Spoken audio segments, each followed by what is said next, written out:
Gálatas capítulo 4, a partir do versículo 4.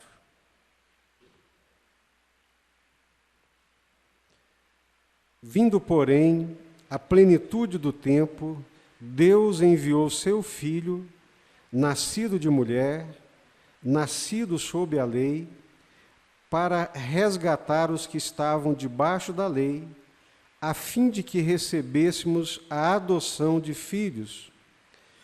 E porque vós sois filhos, enviou Deus ao nosso coração o Espírito de seu Filho que clama: Abba, Pai. De sorte que já não és escravo, porém filho, e sendo filho, também herdeiro por Deus. Amém? Porque vós sois filhos, enviou Deus ao nosso coração o Espírito de seu Filho que clama: Abba, Pai. De sorte que já não és escravo, porém filho, e, sendo filho, também herdeiro por Deus. Todas as cartas que Paulo escreveu, elas foram escritas com um propósito.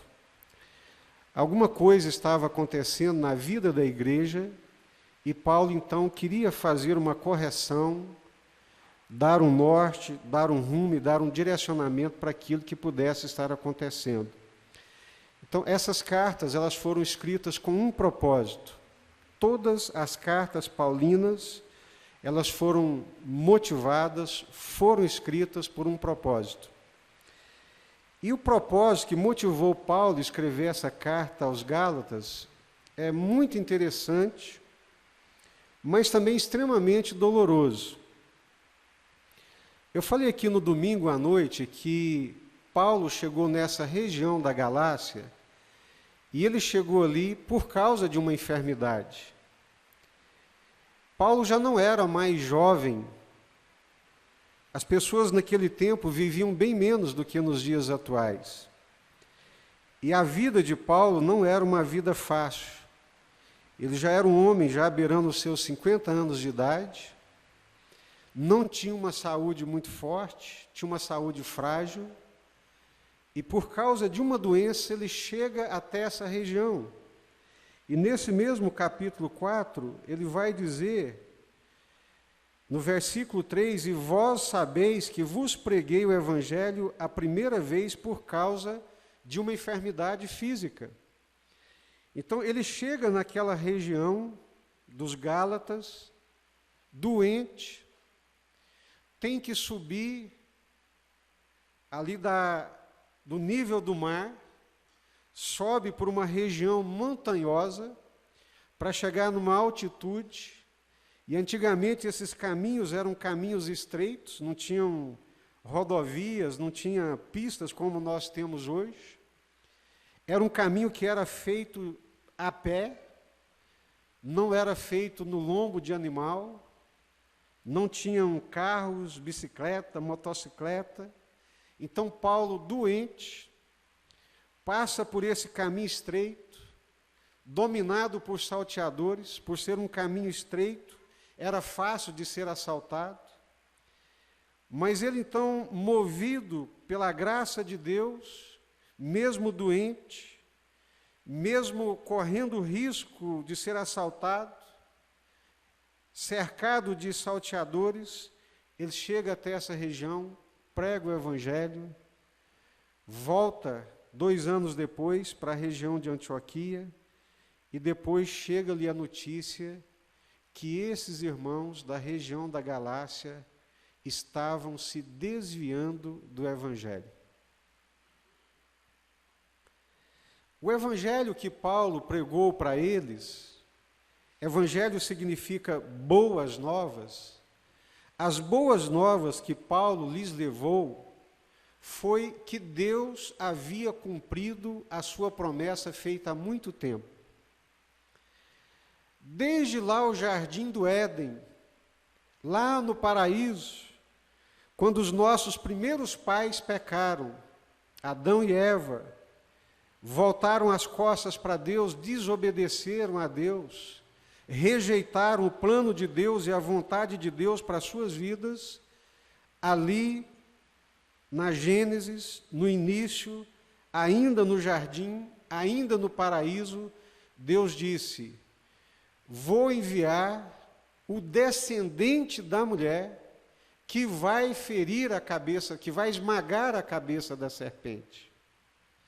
Descendente da mulher, nascido de mulher, que vai esmagar a cabeça da serpente, trazendo a libertação, trazendo a vida, trazendo a redenção para o ser humano.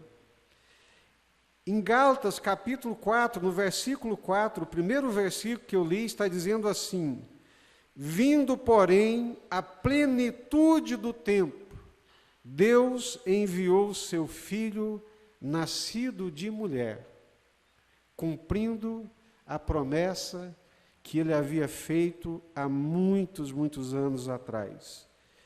As promessas de Deus não falham. Aquilo que Deus promete, Ele é poderoso para concretizar. E essa promessa de Deus, ela se concretiza no tempo de Deus, no tempo da oportunidade, no tempo do plano de Deus. Nem antes e nem depois. Essa semana eu estava conversando com um professor de filosofia, e a gente conversando uma coisa que quem lê a Bíblia sabe muito bem. Os gregos, eles tinham pelo menos 3 ou 4 formas para definir o tempo. O tempo cronos, que se mede, o tempo kairos, que é o tempo perfeito, e o aion, que é o tempo que dá a ideia de eternidade. O tempo de Deus é esse tempo kairos. O nosso tempo é esse tempo cronos, que a gente mede, que a gente conta os dias. E muitas vezes nós não conseguimos entender as coisas porque a nossa perspectiva não é vista da perspectiva de Deus e nem de acordo com o tempo de Deus. Então, Deus tem um tempo certo para todas as coisas. E quando as coisas são feitas no tempo de Deus e na hora de Deus, é a plenitude do tempo, é a perfeição do momento. É quando a coisa encaixa perfeitamente como numa engrenagem. Na plenitude do tempo, Deus enviou o seu Filho. Uma promessa feita há muitos anos atrás. E o tempo cronos foi passando e cadê a promessa de Deus? O tempo foi contado em dias, meses e anos, e onde está a promessa de Deus? Deus não perde o bonde, Deus não perde a hora, Deus tem o tempo certo para poder realizar todas as coisas. Nós é que muitas vezes não nos submetemos ao tempo de Deus. Nós muitas vezes não nos elevamos para entender o tempo de Deus e queremos que Deus faça de acordo com a nossa vontade, de acordo com o nosso tempo. Kairos é o tempo oportuno, é o tempo da plenitude, é o tempo de Deus, e é nesse tempo que Deus envia o seu Filho. E por falar em tempo, não é em vão que a palavra de Deus diz que há um tempo certo e oportuno para todas as coisas. Todas as coisas que a gente pretende fazer, há um tempo kairos, há um tempo de Deus, há um tempo da oportunidade, há um tempo da plenitude.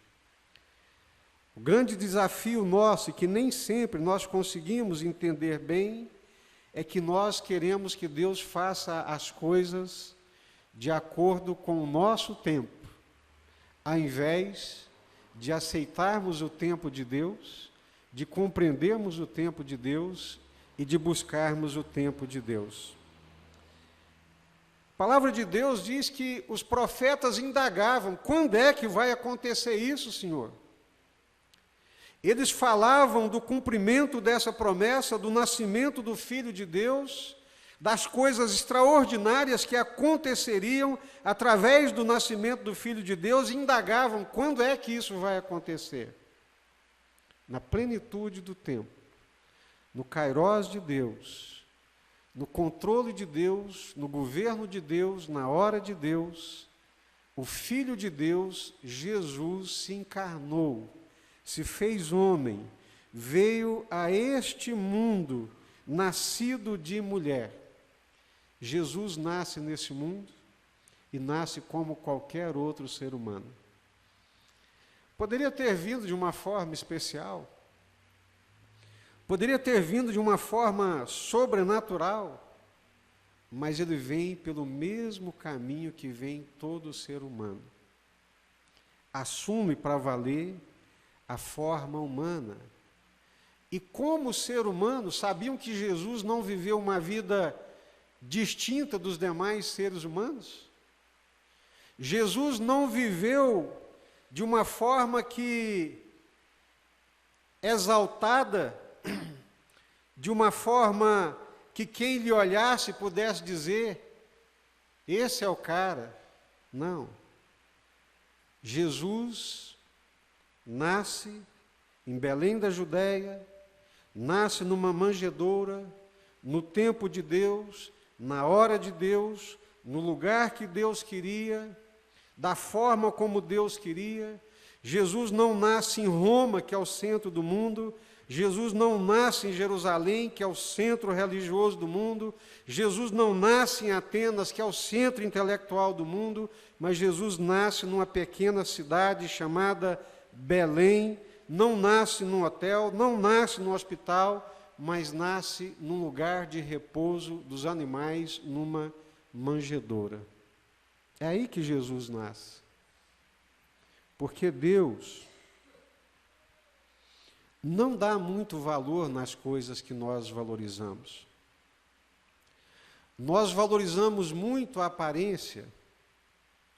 Nós valorizamos e reputamos de grande valia a aparência. Por que que os magos procuram Jesus em Jerusalém? Porque Jerusalém é a capital. Eles achavam que alguém de tamanha importância tinha que estar na capital. Mas Deus não pensa como nós pensamos. Deus não valoriza as coisas que nós damos tanto valor. É numa manjedoura que Jesus nasce, porque Deus não valoriza aparência, Deus não valoriza reputação, Deus não valoriza fama, Deus não valoriza glamour, porque tudo isso são coisas passageiras, são coisas ilusórias que enganam as pessoas, que levam as pessoas a correr atrás disso, de um lado para outro, e quando elas se dão conta, a vida se foi. Viveram uma ilusão, correram atrás do vento. Então, por isso que Deus não valoriza essas coisas.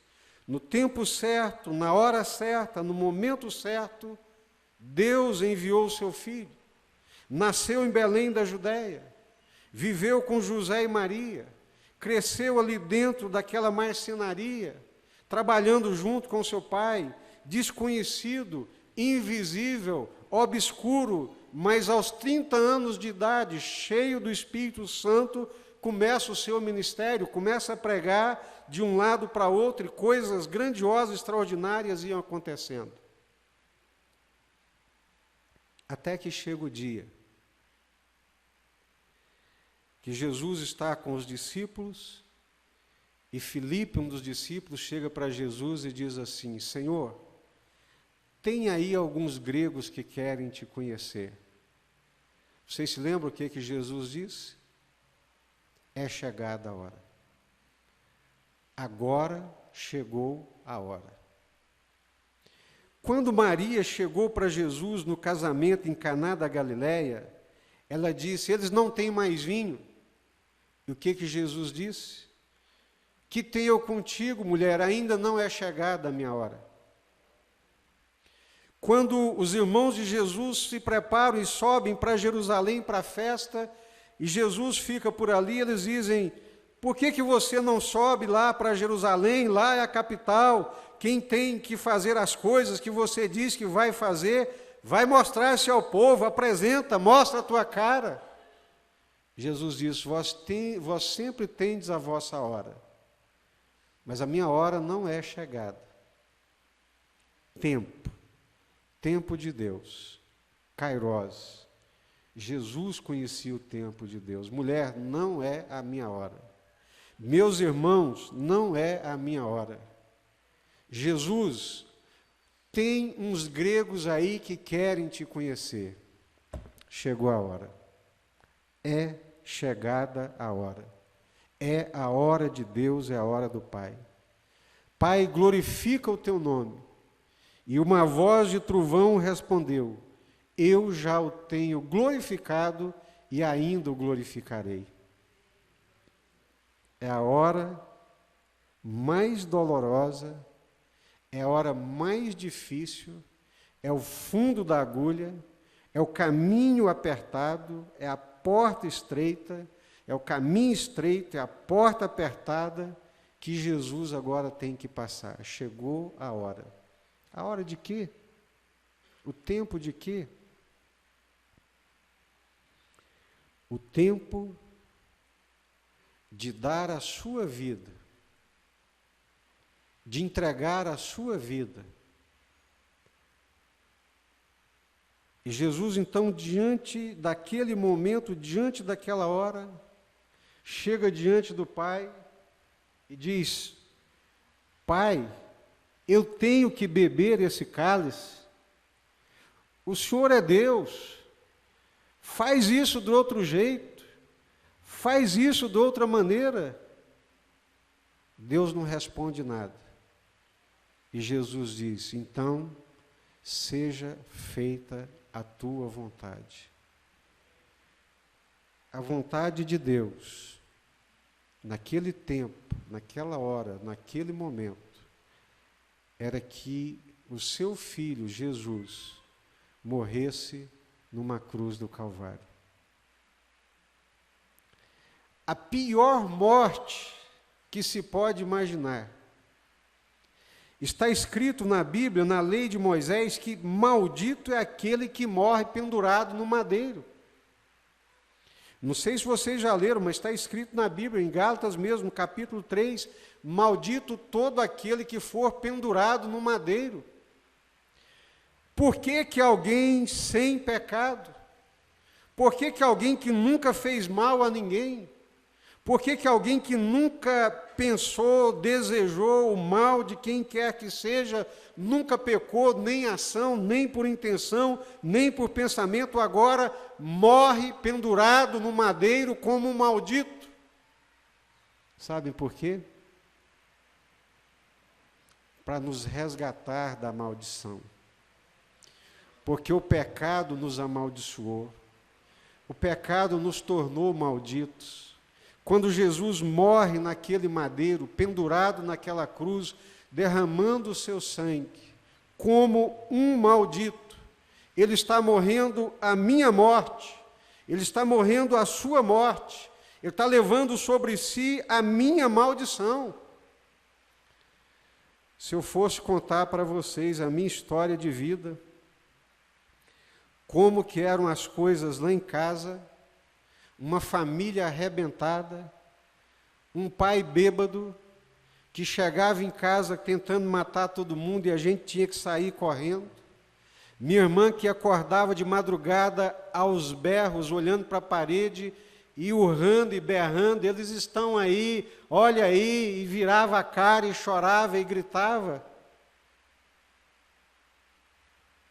Maldição, opressão, destruição, porque o diabo veio para matar, para roubar, para destruir, mas Jesus veio, morreu numa cruz para nos livrar da maldição, para nos livrar da opressão, para nos livrar da destruição.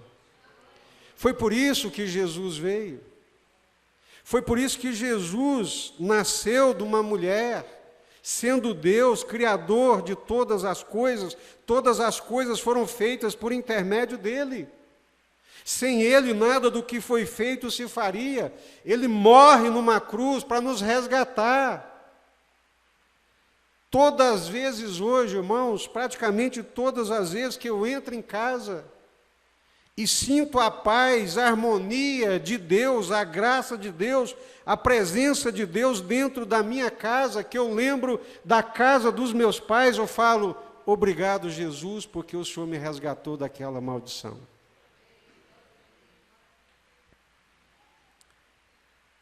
Eu tinha muito medo de formar uma família, porque ficava apavorado de pensar de ter uma família igual era a família dos meus pais, a minha família, dos meus irmãos.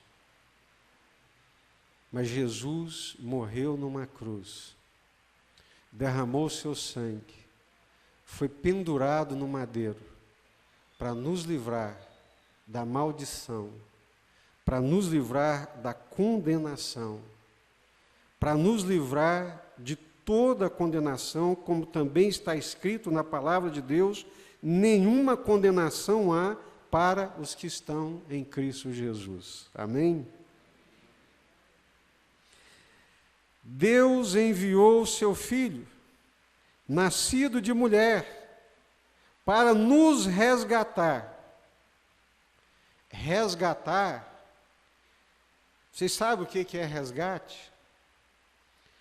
Já viram ainda que pela televisão um resgate? Como que é um resgate?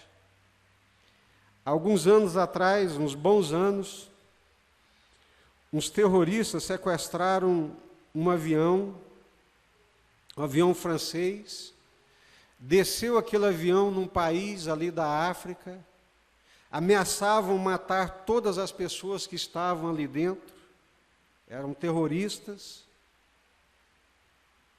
queriam liberdade de outros terroristas. É um filme muito antigo. Atuou nesse filme um ator que a minha geração, não sei se o Arnaldo lembra, vai gostar, Charles Bronson, machão pra caramba, né? O Mossad, a inteligência de Israel, invade aquele avião, mata todos os terroristas e resgata aqueles que estavam debaixo do domínio daqueles terroristas. Por que Jesus morreu? Para nos resgatar, para arrancar a gente de lá e trazer para cá, para nos arrancar das trevas e nos trazer para a sua luz. Foi por isso que Jesus morreu. Para nos resgatar das trevas. Paulo tinha essa consciência.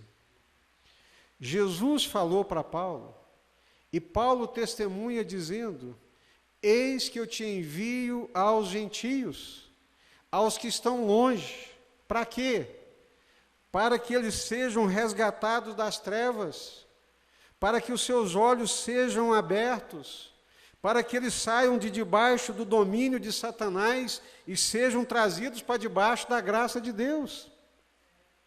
Só por Jesus. Só Ele faz isso. Vocês acham que é bom ser resgatado por Jesus? Sair debaixo desse jugo, sair debaixo da maldição, sair debaixo da opressão, é bom, irmãos? Alguém aqui já viveu essa opressão? Já viveu escravizado pelo diabo, pelo pecado? Eu me lembro quando eu estudava em Belo Horizonte, no seminário, tinha lá uma senhora, nossa irmã em Cristo, Raimunda, que era a nossa cozinheira. Pensa numa mulher de Deus. Uma senhora morena, a paz em pessoa. Aqueles rapazes jovens, trabalhosos, custosos, né, cheios de vida e barulhentos, entravam na cozinha ali, barulhento, gritando, querendo comer, e ela naquela paz, naquela tranquilidade. E um dia eu perguntei, irmã Raimunda, como é que a senhora tem tanta paz assim na vida da senhora? Ela falou, meu filho, é por causa de Jesus. Você não tem ideia de onde Jesus me resgatou. Eu falei, de onde, irmã Raimunda?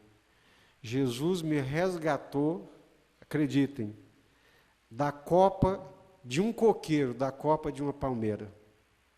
Foi como eu era cavalo do diabo. Eu ia para o centro espírita e chegava lá e eu era feita de cavalo. E um dia, como cavalo, como aparelho do diabo, eu fui tomada por esses espíritos e quando eu acordei, dei por mim, eu estava lá em cima do coqueiro balançando. É só Jesus que pode nos resgatar. Quem olhasse para aquela mulher e visse a paz no semblante dela, uma senhora pobre, de vida difícil, mas que transmitia uma paz, uma alegria que muitos ricos dariam tudo o que tinham para ter aquela paz e aquela alegria dentro do coração. Porque só Jesus pode dar isso, só Jesus faz isso. Mas se vocês acham que isso é muito, escuta essa aqui. Ele fez isso a fim de quê? Propósito, finalidade. Ele fez isso, Jesus morreu numa cruz com uma finalidade. Para que Deus nos adotasse como filhos, a fim de que recebêssemos a adoção de filhos. E porque sois filhos, enviou Deus ao nosso coração o Espírito de seu Filho que clama, Abba, Pai. De sorte que já não és escravo, mas filho, e sendo filho também herdeiro por Deus. Deus nos resgata, para nos resgatar, paga um preço muito alto, que é a morte do seu filho, entregando o seu filho, ainda nos faz filhos dele. Somos filhos de Deus. Quem tem Jesus, quem crê em Jesus, quem recebe Jesus como Senhor e Salvador da sua vida, é feito filho de Deus. Amém? Glória a Deus. Nós somos filhos de Deus. E porque somos filhos de Deus, Deus nos deu o seu Espírito Santo. E esse Espírito Santo é que nos leva a dizer, Abba, Pai. Que não é nem pai, é paizinho. Paizinho. É assim que Deus nos vê, como filhinhos. E nós podemos crer que Ele é o nosso Pai.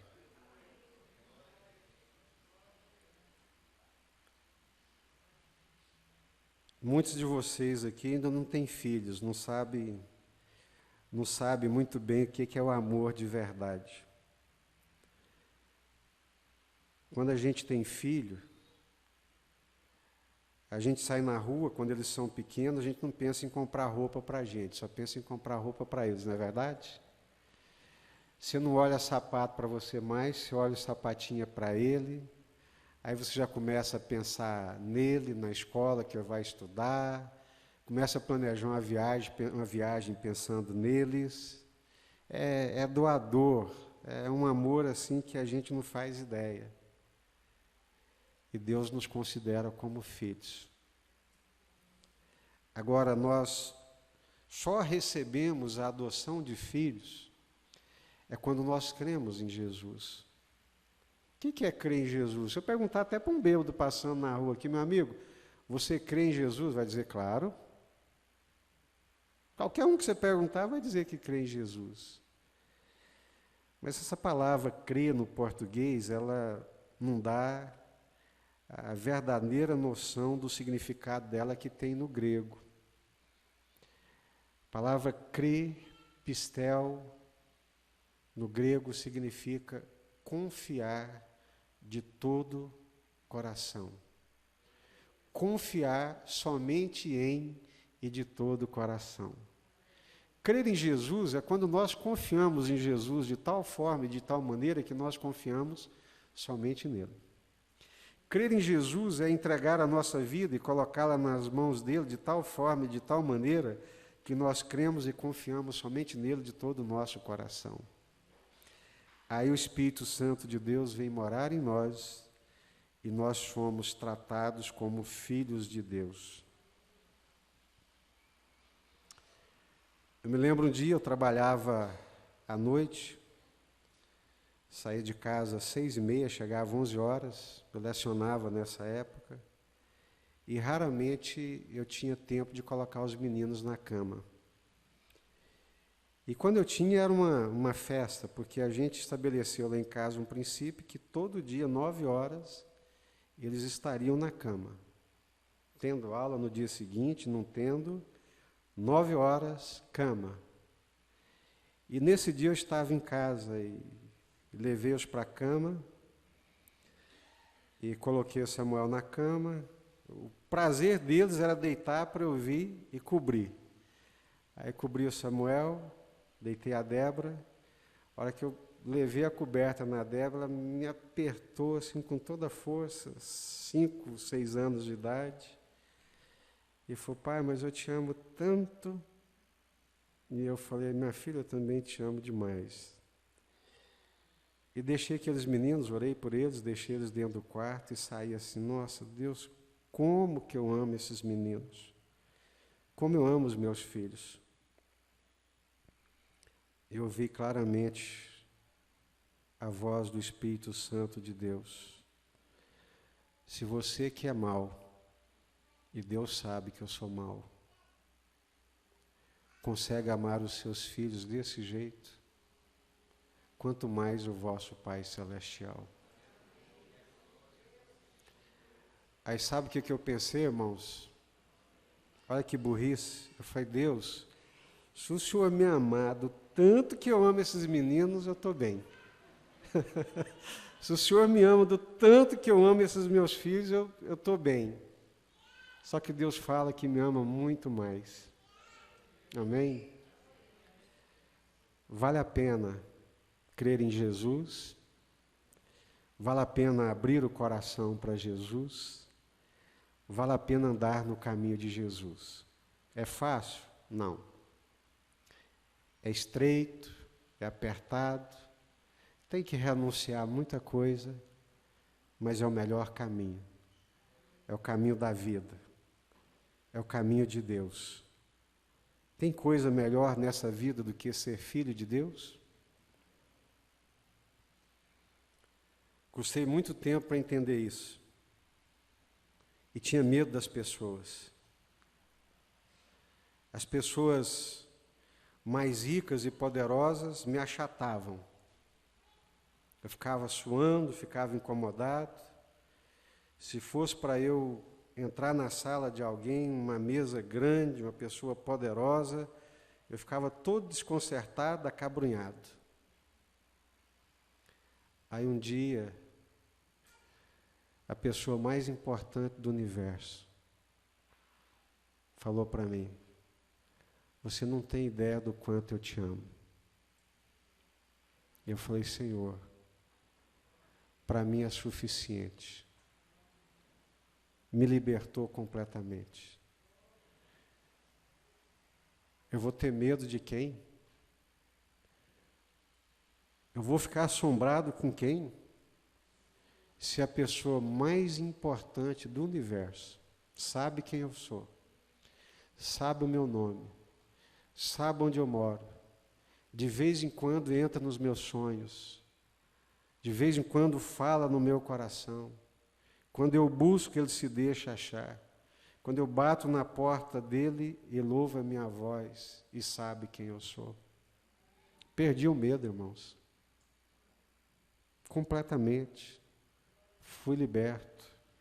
Porque só Jesus pode fazer isso na nossa vida.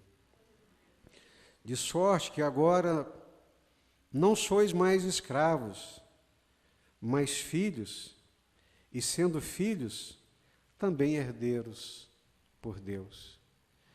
Tem noção do que Deus fez por nós? Fez com que o seu filho assumisse a forma da criatura. Na forma da criatura, foi o mais humilhado, o menos tratado com dignidade dentre os homens. Morreu como um maldito, pendurado, sangrando numa cruz, sepultado num túmulo que não era dele. Tudo isso porque Deus tinha um plano para a minha vida, um plano para a sua vida, de nos fazer seus filhos. Amém? Quantos assistiram aquele filme O Soldado Ryan? Eu gosto de filme, muitos assistiram. O Resgate do Soldado Ryan. Quando o capitão encontra o Ryan e que ele está morrendo, a expressão que ele diz é: eu espero que valha a pena. Eu espero que você faça valer a pena. Eu imagino Deus, o Pai, olhando para nós aqui nessa noite, depois de tudo que Ele fez por nós, em Cristo Jesus, resgate, redenção, adoção, arrancados de escravizados, oprimidos, para libertos e agora filhos. Eu espero que Deus olhe para nós e se alegre e diga: valeu a pena. Amém? Valeu a pena? Tem valido a pena? Amém. Glória a Deus. Vamos orar?